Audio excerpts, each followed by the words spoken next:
ঘূর্ণিঝড় রিমাল আরো শক্তিশালী হয়ে প্রবল ঘূর্ণিঝড়ে পরিণত হয়েছে। সন্ধ্যা থেকে মধ্যরাত নাগাদ মংলা পটুয়াখালীর খেপুপাড়া হয়ে পশ্চিমবঙ্গ অতিক্রম করতে পারে।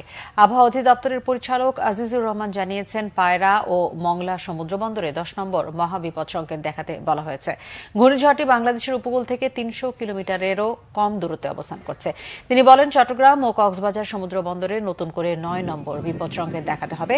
এছাড়া উপকূলীয় জেলা খুলনা, সাতক্ষীরা, বাগেরহাট, পিরোজপুর, ঝালকাঠি, বরগুনা, বরিশাল, ভোলা, পটুয়াখালী এবং তাদের কাছের দ্বীপ ও চরগুলো 10 নম্বর মহা বিপদ সংকেতের আওতায় থাকবে। আবহাওয়াবিদ আজিজুর রহমান জানান, ঘূর্ণিঝড় রিমাল সকাল 6টায় চট্টগ্রাম সমুদ্রবন্দর থেকে 400 কিলোমিটার দক্ষিণ পশ্চিমে, কক্সবাজার সমুদ্রবন্দর থেকে 300 কিলোমিটার দক্ষিণ পশ্চিমে, মংলা সমুদ্রবন্দর থেকে 330 কিলোমিটার দক্ষিণ এবং পায়রা সমুদ্রবন্দর থেকে 295 কিলোমিটার দক্ষিণে অবস্থান করছিল। এটি আরও উত্তর দিকে এগিয়ে ঘনীভূত হতে পারে।